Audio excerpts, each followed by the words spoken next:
Canada.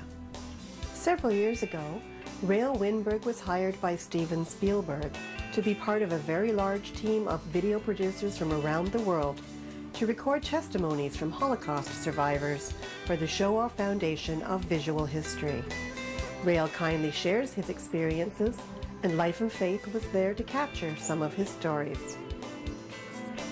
I want you to picture a scene, one of our interview scenes that took place between the mid and late 90s when I was involved in the Spielberg Survivors of the Shoah project. Just picture the scene. I'm sitting behind a camera similar to that. The survivors sitting opposite, very comfortably in a chair or a couch or whatever in her or his lounge. Next to me, there's a interviewer who will be asking the questions. And somewhere else in the room, there's a volunteer who takes down names, proper names of people and places to be used later for referencing, and you'll be seeing a little bit more about that. I'll be explaining a bit more about that later, okay? So here's the scene. We've spent about 2 hours interviewing the survivor, and the interviewer asks the final question. And the question to all the survivors was, what message would you like to leave for all those who view this videotape eventually when the tape is processed and people have an opportunity to see? What is your message? And almost without exception, the message was, we must never forget. I know it's logical in that, but it was incredible that every single survivor that I recall answered in that way. We must never forget. And that's why I'm here, that we must never forget. What, 70 years later, we still talk about it, and we will never stop talking about the Holocaust. And that is the reason Steven Spielberg got involved in this phenomenal project. There were specific instructions in my booklet and in their booklet that the interviewers got. They had to go to Toronto for, I believe, 2 days to attend a course that Spielberg had set up all over the world, so the interviewers could use the best possible methods of interviewing survivors so that they would feel comfortable, and to try and get as much of the information out of them, as much of their memory possible. So the first half hour, I believe, was generally about the lives before the Holocaust. The next 2 half-hour tapes were essentially about, the first question was, when did you notice something was wrong? About 6 months after the end of most of the interviews, the Toronto organizer who organized the Canadian Shoah Foundation division invited us to Toronto to attend, all the videographers, to attend a meeting. And this was probably, I'm getting tearful because it was the most amazing experience. Because it's the first time that we were allowed to talk about our experiences. I mean, I'm talking about, we were so honored to be part of this project, to hear these incredible stories. Well, I'm here with Rabbi Dressler, the Rabbi of Temple Israel of London.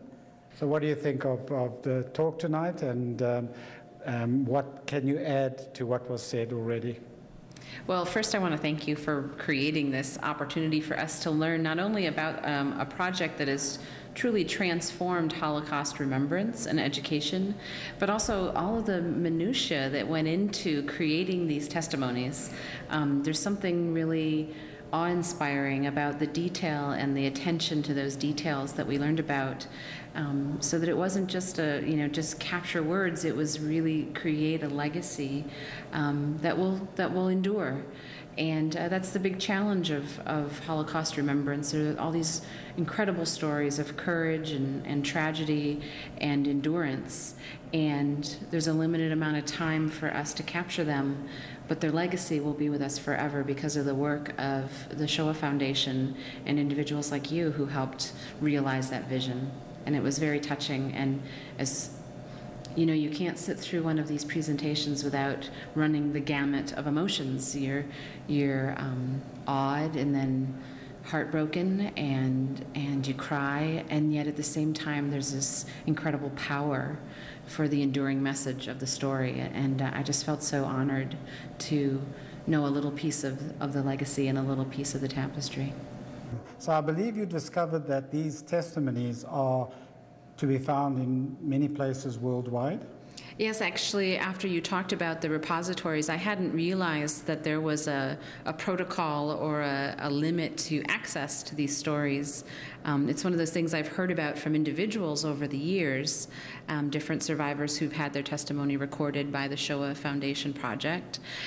So, as I often do, I consulted my iPhone and Googled the Shoah Foundation and learned that since the time of the project, when you were involved in it, they have a couple of dozen of repositories around the world. Many of them are in the United States, and those are the full collection, but then that there's other locations you can access subsets. So all of that vision of keyword searching and brilliant methods of accessing the stories has been realized. That vision has come true, and we're all able to benefit from it. So it's very exciting to learn about that and to realize that there's a way and a method to tap this incredible resource that will continue to bless us for many generations. Some of the stories I heard tonight were actually pretty disturbing, what the survivor went through, but there were some also interesting comments like, I just thank God that I'm alive. How does that affect you when you watch something like that? Well, personally, we know that Steven Spielberg's project was to document 50,000 survivors. So 50,000 survivors, to some degree or other, are thankful in various ways, either through religion or spiritually, that they survived. The counter to that is that many of them wondered, why did they survive? And so many perished. So it's a very good question, but and there's no simple answer. But yes, people are obviously spiritually thankful that they survived a very, very bad time in the history. I think it's a challenge to any modern person to struggle with the magnitude of a horror such as the Shoah. And sadly, we know that it isn't the only genocide in even recent memory. And I'm very impressed with the Shoah Foundation taking the universal themes of fighting prejudice and applying that to more current challenges such as the Rwandan genocide. I think that's something that will have an enduring message.